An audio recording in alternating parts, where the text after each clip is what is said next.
혹시 점심시간에 도시락이 없어서 혼자 운동장 구석에 쭈그리고 앉아 계셨던 기억 있으세요?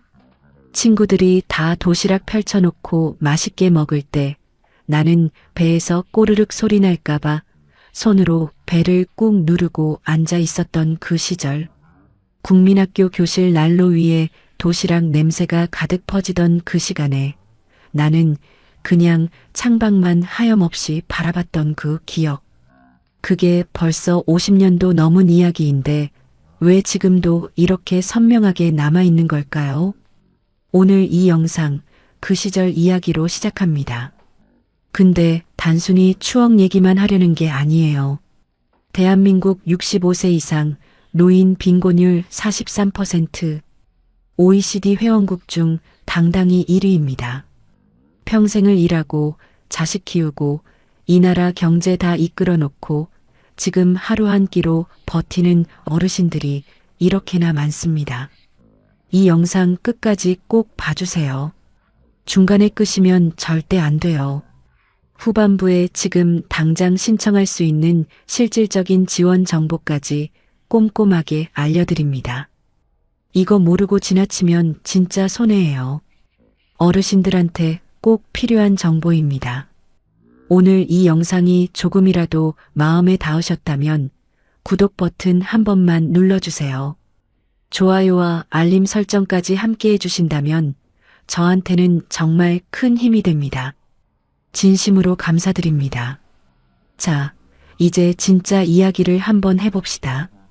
1962년, 1965년, 1968년.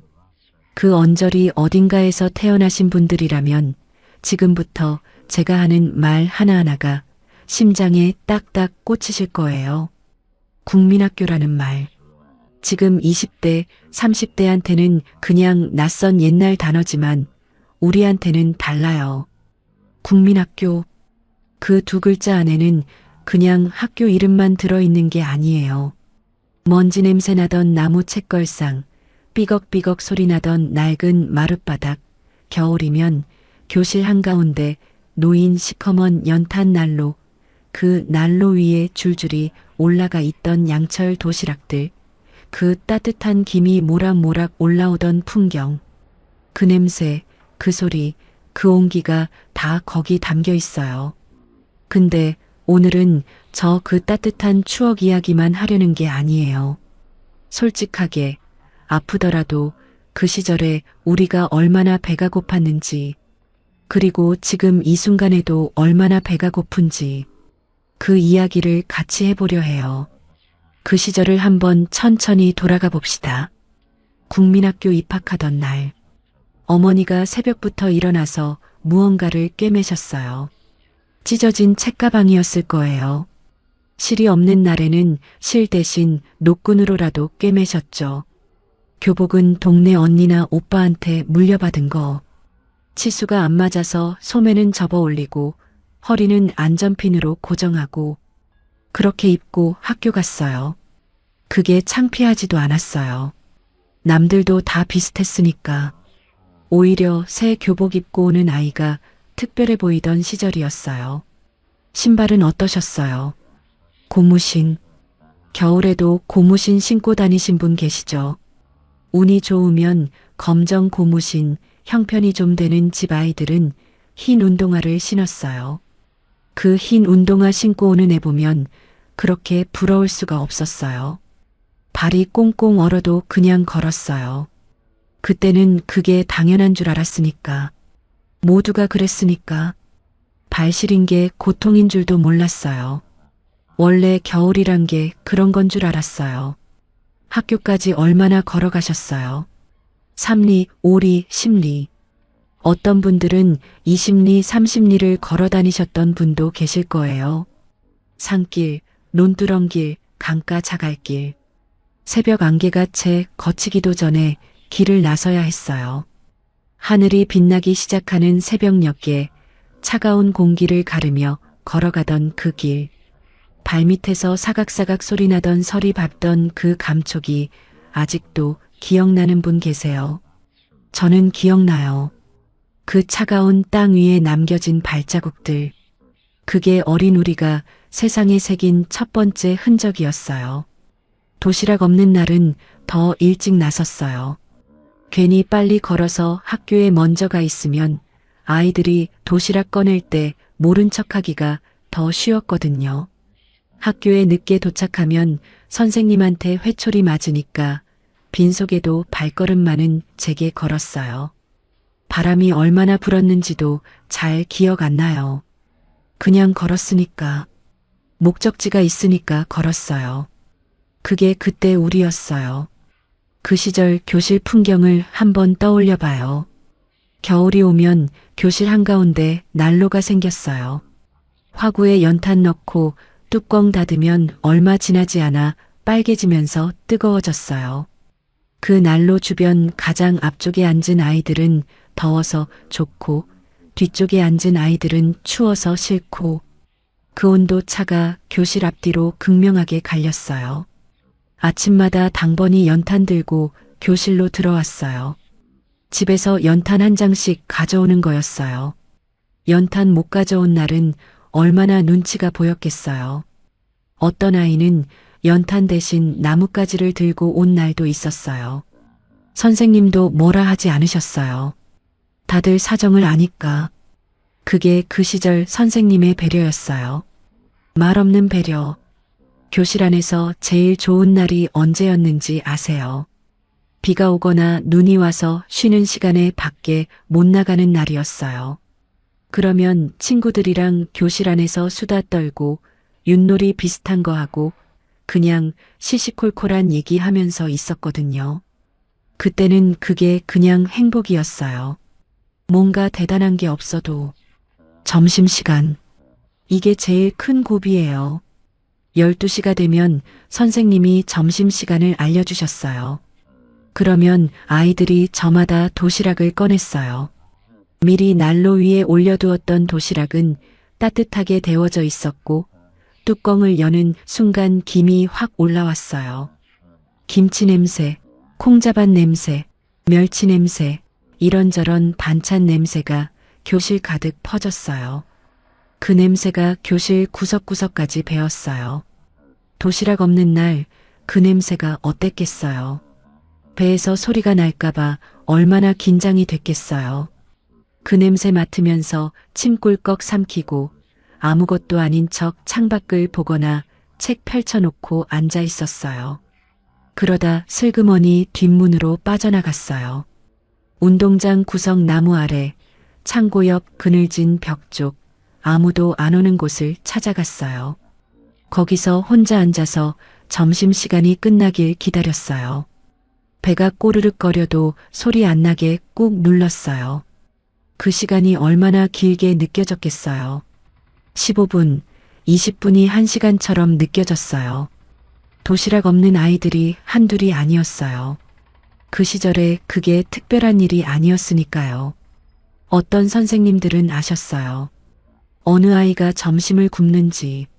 그래서 당신 도시락에서 밥 한 주걱, 반찬 한 가지를 그 아이 앞에 살짝 덜어 놓아 주시는 분도 있었어요. 아무 말도 없이 눈도 안 마주치고 그냥 슬쩍. 지금도 그 선생님 기억하는 분 계시죠? 저는 그 선생님이 평생 기억나요. 그 아무 말 없는 밥 한 주걱이 얼마나 큰 위로였는지. 그게 세상에 여전히 사람이 있다는 증거였어요. 학교 끝나고 집에 오면 뭐가 있었어요. 집집마다 달랐겠지만 많은 집이 비슷했을 거예요. 부뚜막 위에 솥 하나. 그 솥 안에 뭐가 있느냐? 그날 형편에 따라 달랐어요. 좋은 날은 쌀밥, 그냥 날은 보리밥, 힘든 날은 죽, 없는 날은 고구마, 감자, 옥수수. 보리밥 기억하세요? 쌀이 귀했던 그 시절에 쌀보리 반반 섞어도 감지덕지였고 보리칠에 쌀삼이 들어가면 그날은 잔칫날 같은 날이었어요. 순전히 보리밥에 국 하나. 반찬이라고 해봐야 배추김치, 깍두기, 고추장, 가끔 된장찌개. 그게 하루 세끼의 전부인 날이 태반이었어요. 그 밥 한 그릇이 그날 하루 에너지의 전부였어요. 그걸 먹고 학교 가고, 일하고, 또 집에 와서 자고. 그게 하루였어요. 여름이 오면 옥수수, 가을이 오면 고구마, 겨울이 오면 감자. 제철 나는 거 삶아 먹으면서 버텼어요. 라면은 사치였어요.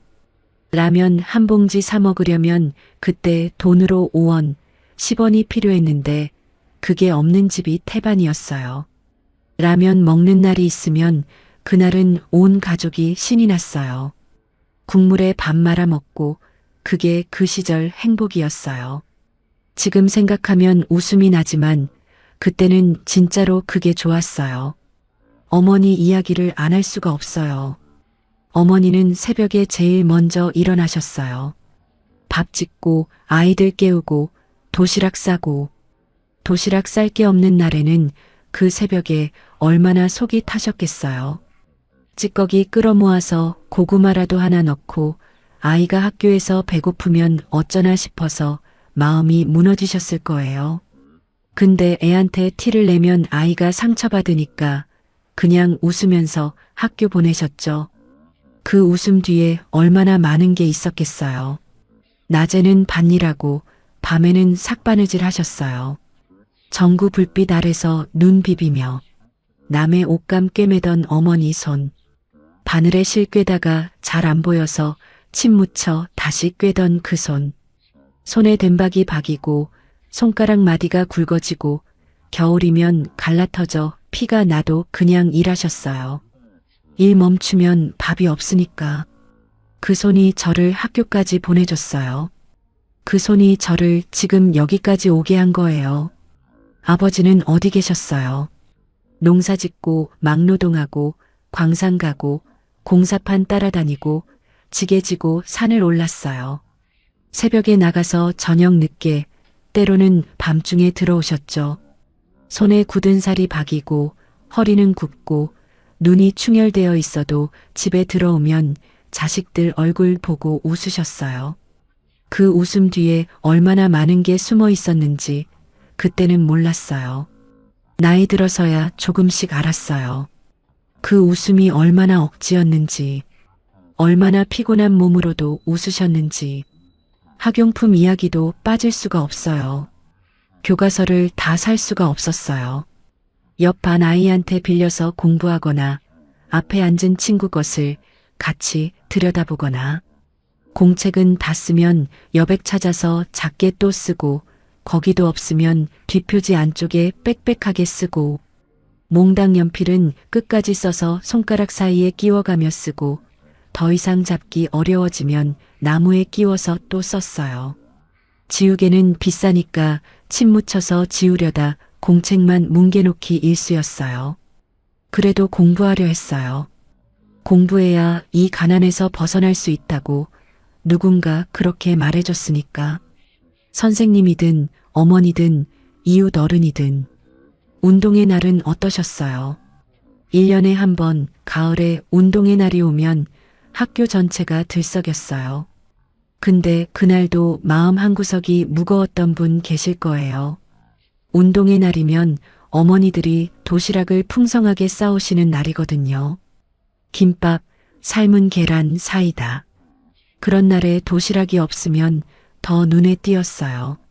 친척 집에서 빌려 싸온 도시락이라도 있으면 다행이었지만 아예 없는 날은 그냥 한쪽에 앉아서 멀찍이 봤어요. 그 눈빛 기억하세요. 근데 공부만 한다고 다 달라질 수 있는 게 아니었잖아요. 국민학교 졸업하고 나면 어디를 가야 했어요? 중학교 가고 싶어도 등록금이 없어요. 고등학교는 꿈도 못 꿨어요. 그래서 어디로 갔어요? 서울로 갔어요. 공장으로 갔어요. 구로공단으로, 마산자유무역지대로, 인천부두로, 영등포 섬유공장으로. 그때 나이가 몇이었어요? 14살, 15살. 지금으로 치면 중학교도 못 마친 나이에 서울 가는 완행열차에 몸을 실었어요. 손에 들고 있던 게 뭐였어요? 어머니가 정성껏 싸준 보따리 하나. 거기 안에 내복 2벌이랑 고추장 1통, 집에서 담근 묵은 깍두기 1통이 전부였을 거예요. 어머니가 역까지 걸어와서 손 꼭 쥐어주셨죠. 말은 없었어도 그 손길에 다 담겨 있었어요. 기차 안에서 우셨어요. 저는 울었어요. 창문에 이마 대고 소리는 참고 눈물만 흘렸어요. 멀어지는 역 플랫폼에 서 계신 어머니 작은 모습이 마음에 새겨졌어요. 서울에 올라와서는 쪽방에서 살았어요. 여러 명이 한 방에서 이불 하나씩 깔고 환기도 안 되고 냄새도 나고 좁았지만 그래도 비는 안 맞으니까 감사했어요. 공장에서는 새벽부터 밤까지 일했어요. 손가락이 기계에 끼일 뻔한 적이 한두 번이 아니에요. 먼지 마시고 화학약품 냄새 맡고 소음에 귀가 멍멍해도 일했어요. 이거 안 하면 집에 돈을 못 보내니까. 어머니가 동생들이 기다리고 있으니까. 월급 타면 제일 먼저 뭐 했어요? 봉투 들고 우체국으로 갔어요. 어머니한테 붙였어요. 동생 학비로 쓰라고, 집 먹을 것 사라고, 아버지 약값 보태라고. 내 손에 남은 건 방세 내고 밥값 내고 나면 몇 푼 안 됐어요. 그래도 괜찮았어요. 고향에 보탬이 된다는 게 그냥 좋았어요. 그 나이에 그런 마음으로 살았어요. 그 세대가 바로 대한민국 경제기적의 진짜 주인공이에요. 오늘 이 영상 보시는 분들이 바로 그 사람들이에요. 한국이 불과 50년 만에 세계 10위권 경제대국이 된 게 하늘에서 뚝 떨어진 게 아니에요. 그 공단에서, 그 논밭에서, 그 건설 현장에서, 그 광산에서 젊음과 몸과 건강을 다 쏟아부은 어르신들 덕분인 거예요. 1963년부터 1979년 사이에 한국의 연평균 경제 성장률이 9%가 넘었어요. 한강의 기적이라고 세계가 놀랐죠. 그게 어떻게 가능했겠어요? 사람들이 밤낮 없이 일했기 때문이에요. 휴일도 없이, 야근도 당연히, 추가 수당도 없이 일했어요. 그게 억울한 게 아니었어요. 살기 위해서, 가족을 위해서, 이 나라를 위해서 그래야 한다고 믿었으니까. 그 믿음으로 일했어요. 그 믿음이 지금의 대한민국을 만들었어요. 그렇게 20대, 30대를 다 쏟아부었어요. 결혼하고 자식 낳고 집 한 채 마련하려고 또 허리가 휘도록 일했어요. 그때 집값이 어땠어요? 서울로, 도시로 사람들이 몰리면서 집값이 올라도 너무 올랐어요. 전셋집 옮겨 다니면서 달동네에서 판잣집에서 그래도 내 가족이 있는 곳이 집이었어요. 집이 크고 작은 게 문제가 아니었어요. 가족이 한자리에 있으면 그게 집이었어요. 5년 모아서 전세 보증금 마련했더니 집주인이 올려달라 하고 10년 모아서 내 집 마련했더니 대출이자 갚는데 또 10년이 가고 그렇게 살다 보니 어느새 쉰이 됐어요. 예순이 됐어요. 노후 준비. 그게 뭔지는 알겠는데 할 여유가 어디 있었겠어요. 자식들 다들 대학 보냈죠. 요즘 대학 4년 등록금이 4천만 원, 5천만 원이에요. 자식이 둘이면 억이 넘어요. 그걸 다 댔잖아요. 어디서 났어요? 적금 깨고 퇴직금 쏟아붓고 보험 해약하고 노후 준비할 여유가 어디 있었겠어요. 자식 뒷바라지가 먼저였어요. 내 노후보다 자식이 앞서는 게 우리 어르신들 마음이었잖아요. 그게 틀린 게 아니에요. 그게 사랑이니까. 자식 결혼시킬 때는 또 어떻게 했어요? 전세 보증금 해줘야 하고 혼수 해줘야 하고 예단이니 사돈집 대접이니 그것도 다 했잖아요. 손에 있는 거 다 줬잖아요. 빈손이 됐어도 자식 얼굴 보면 그냥 괜찮았어요. 그게 부모니까. 그게 우리 어르신들이었으니까. 근데 1997년에 IMF가 왔잖아요. 그때 몇 살이셨어요? 40대, 50대였죠. 한창 일할 나이였는데 하루아침에 직장이 없어졌어요. 구조조정이라는 이름으로 짐을 싸야 했어요. 20년, 30년 다닌 직장에서 그냥 잘려야 했어요. 그날 집에 들어가서 식구들한테 뭐라고 했어요. 말이 나왔어요. 저는 그분들 생각하면 지금도 가슴이 먹먹해요. 퇴직금 받아서 뭔가 해보려 했잖아요. 치킨집, 편의점, 식당, 세탁소 다 해봤는데 많은 분들이 다 잃었어요. 그 돈도 다 날렸어요. 그때 이 나라 전체가 흔들렸으니까. 어른 책임이 아니었는데 그 짐을 다 어른들이 짊어졌어요. 아무것도 안 했는데도 죄인이 된 기분이었을 거예요. 그때 정말 힘드셨잖아요. 말로 다 못할 만큼 가장으로서, 아버지로서, 어머니로서 얼마나 무너지는 기분이었겠어요. 가족한테 미안해서 밥도 못 먹겠고 자다가 밤중에 깨서 천장만 바라보고 그 밤들을 어떻게 버티셨어요? 어떻게 아침에 또 일어나셨어요? 그래도 일어나셨잖아요. 또 버티셨잖아요. 막노동이라도 했고 경비라도 했고 청소부라도 했어요. 자존심 접고 몸 낮추고 또 일했어요. 그게 우리 어르신들이에요. 죽어도 쓰러지지 않는 사람들. 배워온 게 그거니까. 국민학교 때부터 참는 법, 버티는 법을 몸으로 배워온 사람들이니까. 근데 이제 몸이 안 따라줘요. 무릎이 아파요. 허리가 안 좋아요. 눈이 침침하고 귀가 잘 안 들리고 손이 떨려요. 젊을 때 혹사한 몸이 이제 신호를 보내는 거예요. 더 이상 예전처럼 일하기가 힘들어요. 억지로 하면 더 크게 다칠 수 있어요. 근데 쉬면 돈이 없어요. 몸이 아파도 일해야 하는 이 상황. 그 딜레마가 이 순간 얼마나 많은 어르신들의 현실인지. 통장 잔고는 얼마예요? 한 달에 들어오는 돈이 얼마예요? 기초연금. 만 65세 이상이시면 받으시는 분들 계실 거예요. 2년 24년 기준으로 기초연금 최대 금액이 33만 4천 원이에요. 한 달에 33만 4천 원. 이게 주거비, 식비, 의료비, 교통비, 통신비를 다 해결해줘요. 서울에서 방 하나 세 들면 보증금 빼고 월세만 40만 원, 50만 원이에요. 기초연금 다 줘도 월세도 안 돼요. 지방이라도 30만 원은 해요.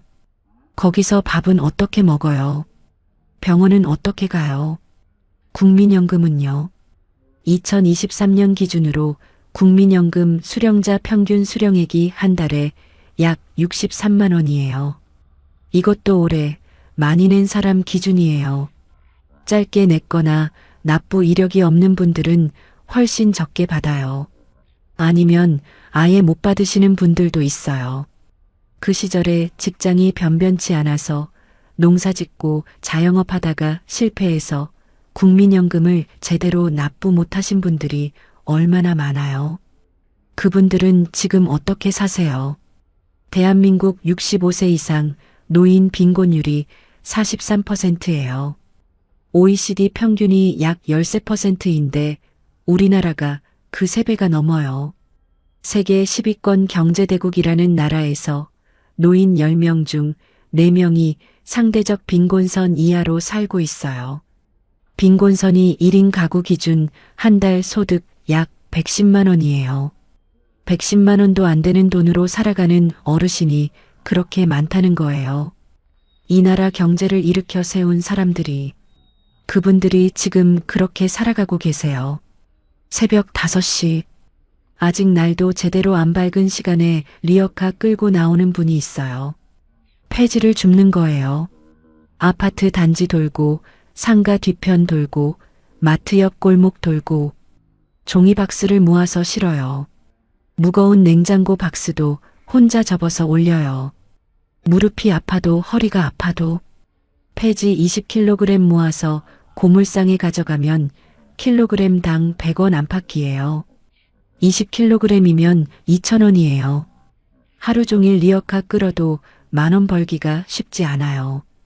한 달에 20만 원에서 30만 원. 그걸로 사시는 분들이 있어요. 근데 그 어르신들 왜 그렇게 사시는지 알아요. 자식한테 짐 되기 싫어서예요. 요양원 들어가고 싶지 않아서예요. 내 발로 걸을 수 있을 때까지, 내 손으로 먹을 것 마련할 수 있을 때까지 당당하게 살고 싶어서예요. 그 자존심 하나로 새벽 리어카를 끄는 거예요. 그 모습이 안쓰럽고 가슴 아프면서도 동시에 얼마나 대단한 분들인지, 그 새벽 리어카 소리가 그 어르신 인생 전체의 무게를 담고 있어요. 편의점 가보셨어요, 요즘? 야간에 계산대에 서 계신 분이 백발이세요.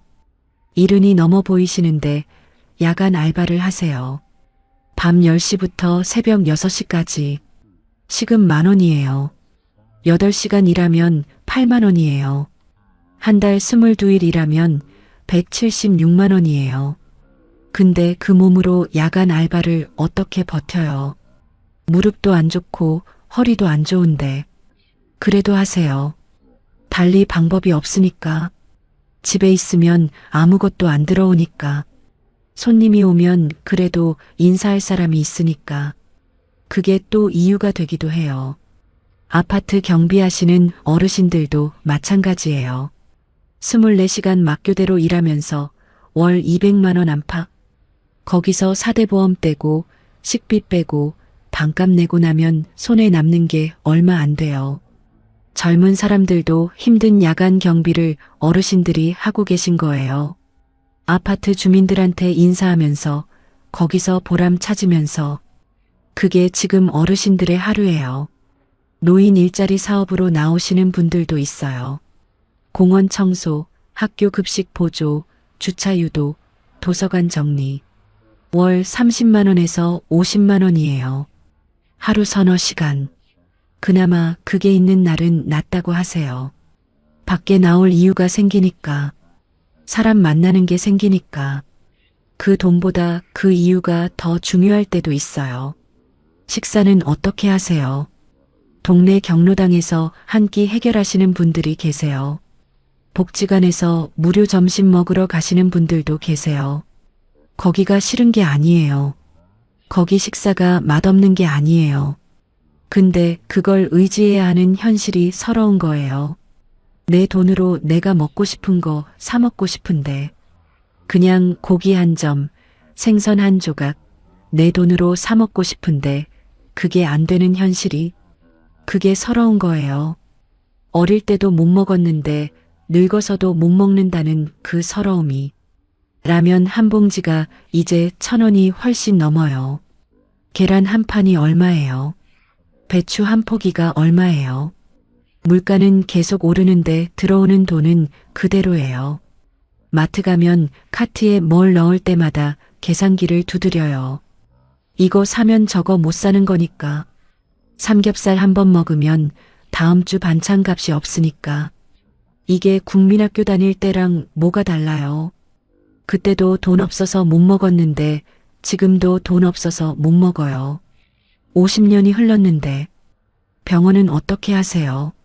나이 들면 몸이 안 좋잖아요. 당뇨, 고혈압, 관절염, 백내장. 한 달에 병원비, 약값이 얼마나 나와요? 어떤 분들은 서너 군데 병원을 다니세요. 내과, 정형외과, 안과. 가는 데마다 진료비에 약값에. 의료비는 그냥 쑥쑥 나가는데 거기서 또 교통비, 통신비, 전기세, 가스비. 기초연금 33만 원이 손 사이로 그냥 줄줄 흘러가 버려요. 손에 쥐었다 싶으면 이미 없어요. 치아도 문제예요. 평생 제대로 관리 못한 치아가 이제 하나둘씩 빠지고 임플란트를 해야 하는데 한 개에 100만 원이 넘어요. 틀니도 비싸요. 이가 없으면 밥을 제대로 못 씹어요. 밥을 제대로 못 씹으면 영양이 부족해져요. 그냥 국에 말아서 죽처럼 만들어서 드시는 분들 많아요. 젊을 때 고생하다 이가 망가진 건데 그 고통을 또 돈 없어서 참아야 해요. 자식한테 손 벌리고 싶지 않아요. 자식들도 살기 어렵잖아요. 요즘 젊은이들도 집값에 치이고 아이 낳기도 무서워하는 세상이잖아요. 거기다 부모님 용돈까지 드리면 얼마나 힘들겠어요. 다 알아요. 그러니까 더 말을 못하는 거예요. 안 힘들다고, 괜찮다고, 뭐 먹고 싶은 거 없다고, 다 잘 지낸다고. 그 거짓말을 해요. 그 거짓말이 사랑이기도 하고 그 거짓말이 상처이기도 해요. 명절에 자식들이 와요. 잠깐 얼굴 보고 바빠서 가요. 용돈 얼마 쥐어주고 가요. 그 돈 받으면서 고마운데 또 미안해요. 그냥 오래오래 건강하게 살아줘서 자식한테 짐이 되지 말아야지. 그 생각밖에 없어요. 그게 지금 우리 어르신들의 마음이에요. 자식한테 짐이 되지 않으려고 아픈 것도 참고 힘든 것도 참고 혼자 다 감당하려 하세요. 혼자 사시는 분들은 더 외로우시죠. 배우자가 먼저 세상 떠나고 나면 그 빈자리가 얼마나 크겠어요. 하루 종일 아무하고도 말 한마디 못하는 날이 있어요. 텔레비전 켜놓고 그냥 바라보는 거예요. 그 소리라도 있어야 너무 조용하지 않으니까. 식사는 혼자 해봤자 귀찮아서 빵 하나, 과자 하나로 때워요. 그게 하루 한 끼예요. 2022년 기준으로 우리나라 독거 노인이 180만 명이 넘어요. 그 중에 많은 분들이 하루에 외부인과 대화 한 번도 못하는 날이 있다고 해요. 코로나 때는 더 심했어요. 경로당 문 닫히고 복지관 문 닫히고 아무도 안 찾아오고 그 고요한 시간이 얼마나 길고 무서웠겠어요. 조용하다는 게 이렇게 무서운 거라는 걸 그 시간을 겪어본 분들만 알 수 있어요. 그 시절 국민학교 운동장에서 뛰어놀던 친구들은 다 어디 갔어요? 고향 친구들 얼굴이 보고 싶어도 이제 연락이 닿지 않는 분들도 많으시죠. 어떤 분은 먼저 세상을 떠나셨고 어떤 분은 자식 집 따라가서 어디 사는지도 모르고 그렇게 하나둘씩 멀어지다 보면 내 주변에 남은 사람이 몇 명이나 돼요. 연락할 수 있는 친구가 두세 명도 안 되는 분들 계실 거예요. 그래도 살아가야 해요. 살아가고 있잖아요. 오늘도 일어나서 밥 먹고 외출하고 숨 쉬고 그게 얼마나 대단한 건지 모르세요. 그 나이에 그 몸으로 그 형편으로도 하루하루 버티고 있다는 게 정말 대단한 거예요. 어떤 30대보다 어떤 40대보다 훨씬 더 강인한 분들이에요. 그냥 살아있는 게 아니에요. 버티면서 살아있는 거예요. 봄이 되면 꽃이 피잖아요. 어르신들이 공원에 나가서 벚꽃 보시잖아요. 그 환한 얼굴, 커피 한 잔 들고 벤치에 앉아서 봄 햇살 쬐시는 그 모습, 거기에 얼마나 많은 세월이 담겨 있어요.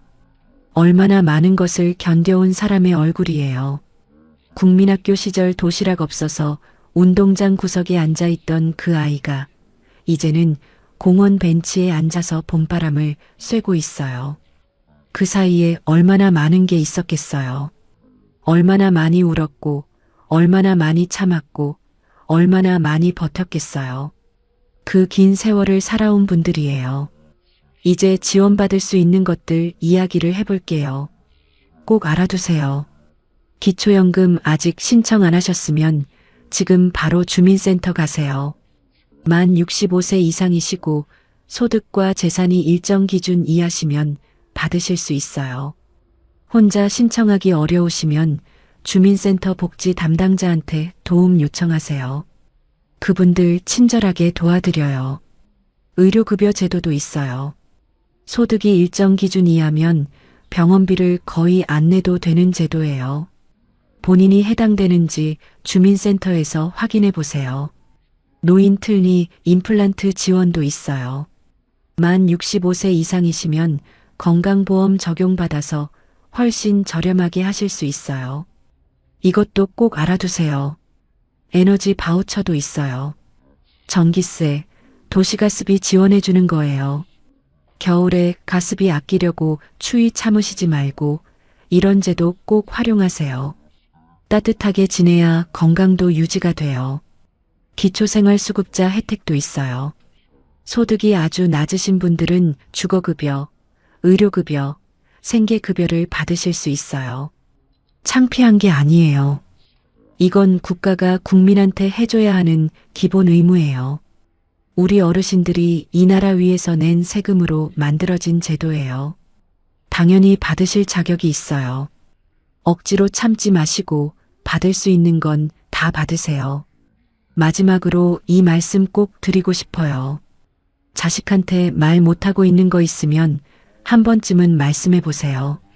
자식들도 부모님이 힘든 걸 모르면 도와드릴 수가 없어요. 자식이 짐스러울까봐 혼자 다 감당하려 하시는 거 알아요. 근데 그것도 한계가 있어요. 말씀하세요. 도움을 요청하는 게 약함이 아니에요. 그게 현명한 거예요. 국민학교 그 시절, 그 가난을 혼자 참았던 어린아이가 이제는 어른이 됐어요. 그 어른이 다시 힘든 시간을 혼자 참을 필요 없어요. 이제는 말해도 돼요. 이제는 도움받아도 돼요. 손 내밀어도 돼요. 오늘 이 영상 보시면서 뭔가 마음에 걸리는 게 생기셨다면 딱 한 가지만 해보세요. 주민센터에 전화 한 통이라도 해보세요. 아니면 자식한테 오늘 연락 한 번이라도 해보세요. 아니면 동네 복지관 문이라도 한번 두드려 보세요. 그 한 걸음이 달라지는 시작이 될 수 있어요. 아주 작은 한 걸음이 인생을 바꾸는 경우가 있어요. 그걸 저는 믿어요. 그 시절 새벽에 학교 가던 흘길이 기억나세요?